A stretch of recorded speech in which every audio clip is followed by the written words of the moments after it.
xasan sheekh anigu markaan fiiriyey midda haysata waxa weeye isagaa wuxuu isku xiray dad cadow ah buu wuxuu ka dhigtay garab ka dhigtay markaa cadow garab ka dhigato oo iyaga garab istaagtana dee nin walbiba kuuma naxaya cadowna isuma naxo hadda fiiri dadkan gaangiiska isuma naxaan nin walbiba ninka uu ka xoog badan yahu dilaa marka kalena way wada socdaan waxbay isla dhacaan waxbay isla cunaan way isla taagayiin waa isku program maxaa keenaya qof walba isagaa raba inuu noolaado oo guulaysto marka madaxweynaha maanta horta waxaan arkayay aad fiidiyooyo dhaawac ku ah oo la wareejinayo anigu wallahi waa dhibsaday been niima sheegayo walaalayaal waxna waxa weeye waa qadiyad oo dal iyo magac iyo sumcad ka turjumaysa waxna waa wax shakhsi ka turjumaya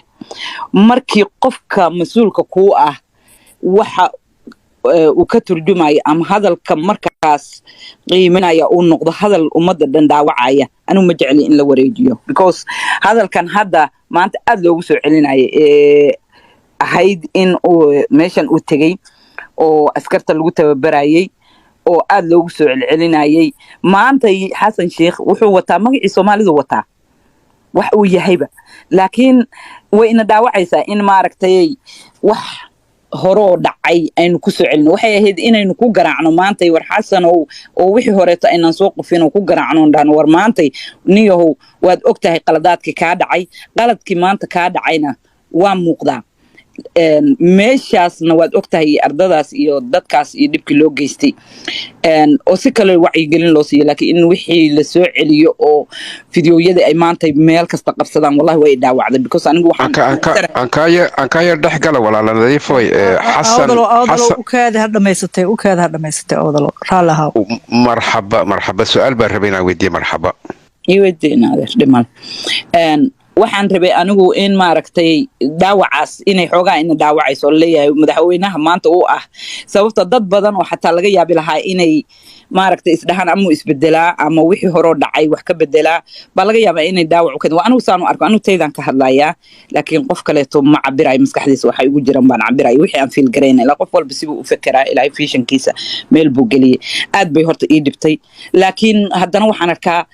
cashar adag oo wallaahi xataa aan u fiicnayn meetingka uu ku jiro iyo meesha uu joogo almeeno markuu soo noqdo in lagu soo celiyaa fiicnayd laakiin hadda meesha uu joogo iyo dhalinyarada iyo waxa dhan lamaanta miidiyaasa lagu jiraayo wixii waa iska public waxaan u malaynaa inay dhaawac u sii geysanayso innagana dhaawac inoo geysanayso wadaniyadeeni iyo sumcadeeni iyo qofkaanu wuxuu ahaaba madaxweyne noo noqday sida aynu marka dalkan uga ilaalin lahayn hadduu qalad ku wado oo cadowgeena waa naqaanaa maanta cadowgeena wuu inoo baxsan yahay cadowgeena waa naqaanaa sida cadowgeena aynu uga celin lahayn hadda markuu tegey carabtoo kaleeto yes wax kasta oo lagu cambaarayn karo iyo wax kasta looga hor imaan karo anigu waa raacsanay in markaa la sameeyo Kenya oo kale hadduu tago yes waa raacsanay laakiin meelaha qaarkood waxyaabo hore oo hadda hadalkan ah ciidankii inuu dhammaaday in ay meeshaas waxba inoo tarin maantana isagu uu joogo xoogaa aniga waan yara dhibsaday midaan markaa intaa uga baxo midda labaad xasan sheekh maantay meelaha uu tegay Turkiga markuu tegay arrimo badan baa ka dhacay sidii walaalkay ambassador sheegayay waana haynaa meelahoodan waxyaabo badan oo la qarinayo hoos la isugu soo gudbiyo oo de aan public lala wadaagina way jiraan oo dad maaragtay la isleeyahay waxbay qarin karaan ama xoogaa lagu ogyahay loo gudbiyana way jiraan iyadoo waxaasoo dhan socoto marka madaxweynaha meesha kaliya oo u maantay anigu aan leeyahay ummadan aad u diday horta madaxweynaha waa laga diday dawladan aad baa looga diday sababta dawladan say u imaatay wax horumar ma sameynaysa waxay sameynaysaa meeshay wax qaban lahayd ummadda hore u qaadi lahayd isbedel la imaan lahayd waxay ku mashquushay shacabkeedii waliba waxay ku mashquushay dadka ay isleedahay maaragtay waxbay bedeli karaan taasuna dhaawac bay u keentay dhaawac xoog badan bay u keentay maanta dadka fiidiyoyada facebookyada laga xiro dhan waa la soo wada cesh dhaawac badan bay u keenaysaa anigu meesha aan xasan sheekh leeyahay maadaama Turki tagay maadaama Kenya diiday maadaama hadda ciidankii uu shalay waxaas u dhahay ee maanta fiidiyoyadiisi inta ugu badnaa media haystaan uu la joogo ya oo uu soo arkay dhaayihiisa ku soo arkay wax badanna kolay uu aan u dareemayo qofka si kasta uu xun yahay ma jecla inuu fashilmo kastaad u xuntahay adoo hadda khamre cabaysa ama adoo hadda soo tumatay baanan jeclayn haddana in lagu arko maxaa keenaya qofka damiir baa ku jira u diidaya in uu maaragtay ceebtiisu banaanka imaato wuu iska jecelyahay inuu wax qaso laakiin haddana damiirkii baa diidaya anigu waxaan leeyahay marka meesha xasan sheekh uu ku bedelmi karo waa ninkan amniga haysta oo xilka laga qaado ninka haddii xilka laga qaado labada arrimood iyo waxyaabahan kaloo jira markaas anigu waxaan aaminsanahay in markaa wax badan ay bedelayaan laakiin inta uu joogo ninkan ciidanka haysta muxuu ahaa magaciisii meesha jooga odawaa uu joogo meeshii ugu muhiimsanayd waddanka meelihii ugu fiicnaa oo ummaddu ay ku aaminaysa ilaa waxa ugu muhiimsan oo la aamino waa safetyga meesha ugu sarreysay jooga intuu jooga anigu xasan sheekh hadduu Eritrea la kulmo iyo hadduu Turki la kulmo iyo haddii uu waxyaabo badan oo kashifaada u diido u malayn maayo in wax soconayaan marka anigu waxaan leeyahay waa in ninkan meesha jooga uu iska leexiyo maadaama aan warqad isagu uu leeyahay oo ilaa hadda uu ku magacaabo nadiifo magaca ka qaldama u maleynaa mahad salaada ka wada mahad salaadan ka wada wuu dhibaa magaciisa wiilkaasaan ku qaldaa raalli waaba yaabay odawaaga mahad salaad magacaasaan ku qaldaa thank you abba mahad salaad intuu meesha joogo waxa weeye wuxuu soconaya male mahad salaad wuxuu u diyaar garoobay inuu fashiliyo waxaana soo baxaysa oo cadaanaysa inuu ninkaanu nin Soomaali ahayn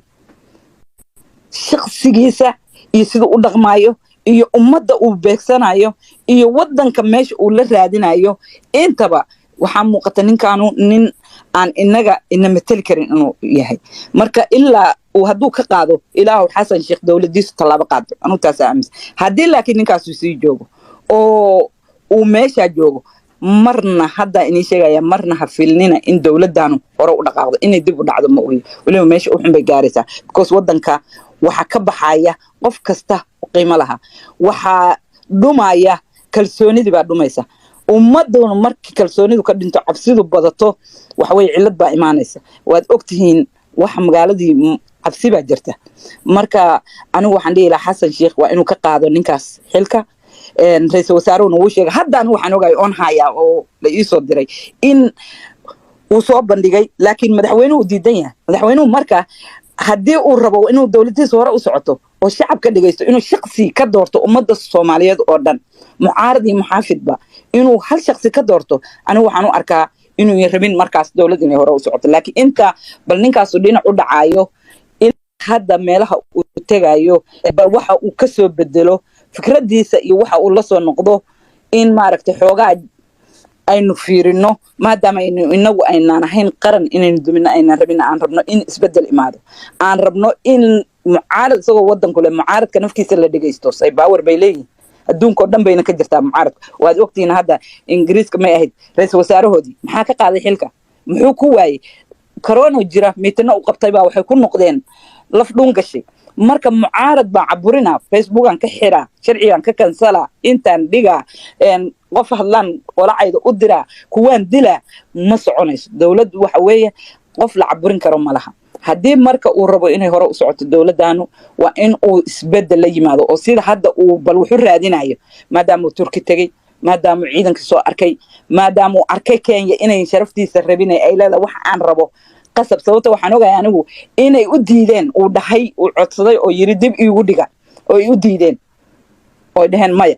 because waa ogtihiin markuu qabsaday xasan sheekh Kenya maalintii doonyo iska soo rartay qaada waxay aamintay inay iyadu waddanka haysato waad ogeeyeen wax damaashaad ka dhacay intaas oo gantaala loo riday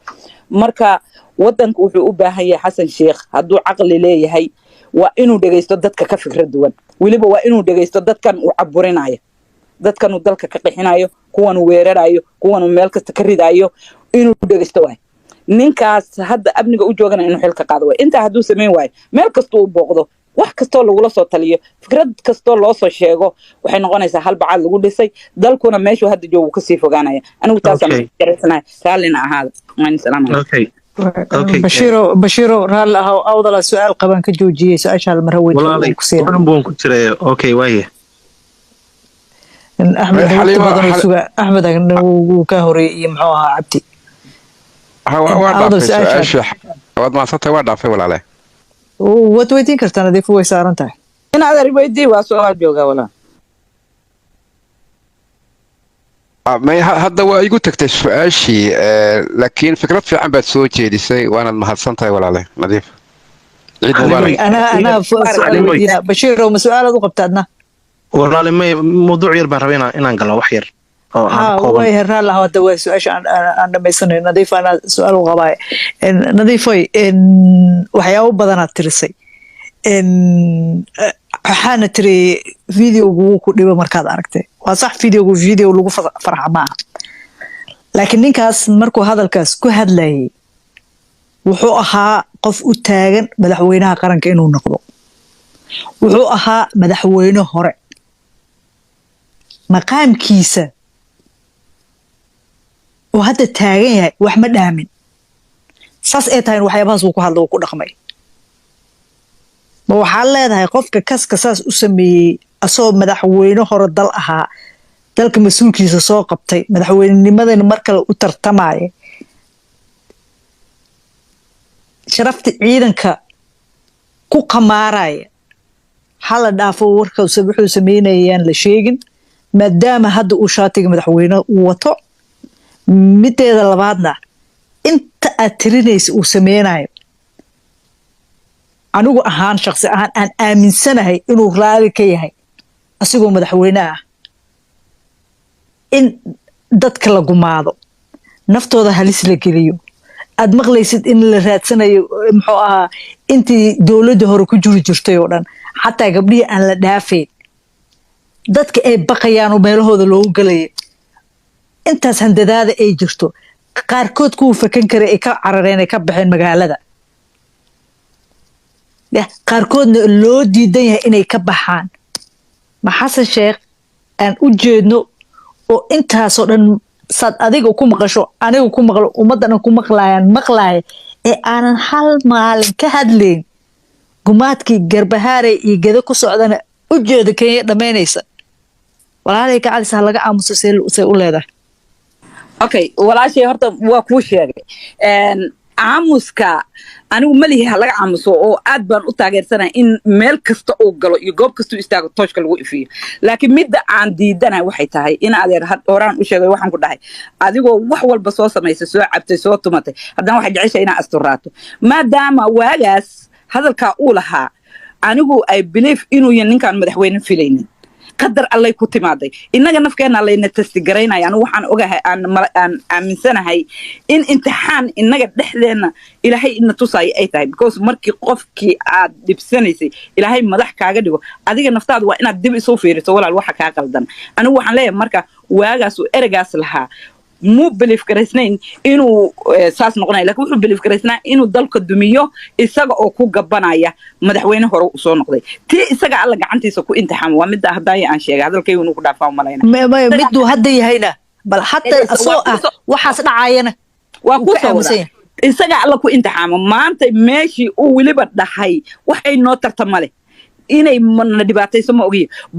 ba maanta intuu tegey si sharaf leh oo dadkii meelihii uu u sacabtumayay ee hadiyadda siinaya safiirkoodu hadiyadaha u qaybinaya qol walba ugu gelaayay aan loogu soo dhoweyn ee saa aragta loogu bahdilay ee sunta looga soo shubay ee karaamadiisa lagu soo ciyaaray waana meeshii u belief garaysnaa aanu ka soo helin buu ka helay marka taas waxay qofka ku noqonaysaa isagay daawac ku tahay maadaama marka isagiina maanta damage weyn ha u malaynin inta adigu dareemayso qolada u tegay maanta aragta u karaamaysay inayan dareemayn inayan sidii kuwii uu aaminsanaa oo isagu weliba jeclaa ee carabta ahaa ee u tegay ay ula dhaqmaayeen si ka xun bay ula dhaqmi lahaayeen laakiin maxaa keena inay saa u soo dhoweeyaan qofku waxa weeye qofka walaal ku dila waa la fiiriyaa waa la soo dhoweeyaa waxaa la yidhi qofkii halkaaga caano mac baa la siiya hadda madaxweyne waay maanta isagaa ku ceebaysan anigu malihii wuu saxan yahay laakiin in la daliilo ama maaragtay lagu soo qaato askarta aad looga hadlo nadiif abay askarta iska dhaaf askarta meel aan dhignabo tan hadda Eritrea meel aan dhignabo hadda gumaadka Muqdisho ka socdo ee aan u jeedno waxa ka dhacaya muxuu ugu hadli lahayaa haddaan video ka soo baxay aan kaga hadlayo oo khudbadiisii laba video buu soo dhigay ciidan midna qoraal buu midna khudbad buu ahayd khudbadiisii aan laysin ku samaynayaan ka soo baxay waxa weeye walaal xasan sheekh runta markaan kuu sheego ninka hadda aan kuu sheegaya amniga haysta ilaa uu iska leexiyo waa ku celinaya waana leeyahay waan biliif garaysana ilaa uu iska leexiyo dalna waxuma soconayaan isagana waxuma soconayaan because waxaa muuqata inuu yan hadli karin inuu yan dadkiisi ogeyn taas waa oga waanan kugu raacsanahay in aanu ka hadlin wixii dhibaato dadka loo geysanayo dadkan la xasuuqaayo dhibaatadan dhacaysa waxa wadanka ka socda ummadii dhibka loo geysanayo dadka sharciyadooda la diiday dadka dhimashada loo qoraayo xafiiska ka soo baxay adna waa haysaa anna waa hayaa dukumentigaas qofaan haynin inaguma jiro waad aragta meeshay ka soo baxeen waxaasoo dhan inuu moog yahay ma u malaynayo laakiin dhibaatadu way jirtaa dhibaatadii marka hadday jirto wixiina inaga ay ina saameynayaan qofka haya oo dhibaatada socotaana keligii ayna ahayn magaciyo dhan oo magac Soomaaliyeed inagu u dagaalamayna shakhsi ma fiirsanayno annagu ma rabno maxay tahay caadifad kuma adeegayno nin looguma jiro nin jeclaysi iyo hebel ba halka ii hay kursiga aan fiirsado uma jeedna laakiin waxaan u jeednaa anaga qaranka iyaga sumcadda ay soo badbaadin karnaa anigu qaranka waxaan u arkaa inuu yan badbaadayn xasan sheekh kaligiisana aynaan daliilin ee balaaya ka hooseysa uu ninka amniga haystaa kamid yahay kuwa kala badan ay kamid yihiin ragaasna ma aragno mana laakiin asaga ka masuula isaga de horta kuwan xafiiskiisa ka soo baxayaan ha ka soo baxan waa ognahay haday ka soo baxeen kuwii ka dameeyay ama xafiis ka shaqeynaya ama madaxda u ahaa ama amniga u qaabishana walaal iyaga nafkooda si isaga u dhaliilayna inuu u dhaliilo oo marka aynu kulligood tooshka wada saaro marka isaga ku dhaliilaa baayo nadiifoy saan ku dhaliilaa sababtoo qofka masuulka meesha ka ah ee raggan keensaday ogaa ragga uu keensanayo kuwa ugu liito Soomaali ka raaracay ah ee lugooynay ee haddana maqlayo wax dhacay ee qeylida cabaadka dhacay ninkaana reaction haba yaraatee hal mar afkiisa soo mareen abaayo wax keenayaan kuu sheegaya that simple answer waxa weeye wuxuu isu arkaa isaga kaliya in focuska la saaray laakiin ragga la shaqeynaya aanay dib wadin ragga la shaqeynaya aan tooshka ku ifino marka isagu isbadbaadina I know inuu xukun jecel yahay uu jecel yahay inuu soo guuleysto laakiin wuxuu hadda isu arkaa oo aan uga hadlaynin in isaga attention in isaga la weerarayo uu arkaa anigu wax badan baan ogahay isaga in la weerarayo uu arkaa sidaa darteed marka maadaama isaga uu isu arko in isaga kaliya focusku saaran yahay waxaan kaleeto wuxuu isleeyahay waa raggi ku difaacay marka kulligood aynu dabka wada saaro sidaas aynu ku badbaadi karnaa laakiin inta isaga kaliya fiirsanayno boholla kalena jiraan isaguna uu arko inuu kaligiisa attention sameynayno anigu waxaan aaminsanahay inaan waxba soconayn walaa waxba ma soconayo wadanka iyo shakhsiyadana aynu kala saaro sumcadeena iyo karaamadeena aan ilaalino dalka inaga dalku khatar inuu ku jiro laba isma weydiino kuguma diidani mana ingirsani xasan sheekh hal maalin inuu wanaag qabtay dawladiisu ay qabatay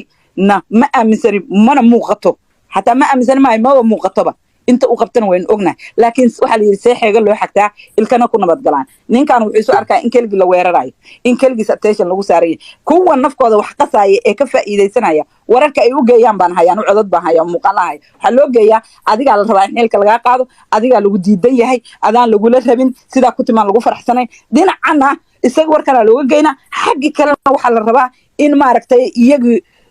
dadkii lagu dhameeyo marka seexeega loo xagtaa ilka ku nabad galaan waaye waxa way wadankanu walaalayaal wuxuu u baahan yahay xasan sheekh hadda noqoshadaan uu soo noqdo hadduu tallaabo qaadi waayo oo wax badan ka hadli waayo anigu maanta waxaan sugahay khudbadiisii ciida inuu wax badan kaga hadli doono kagamuu hadlin marka maxaa socda waxa socda waxa weeye cabsi ka jirta sirdoonka wadanka waxa dhan oo qasaya oo problemka ku haya waa ninkaas on meesha ka bixina wax dhaqaaqaya male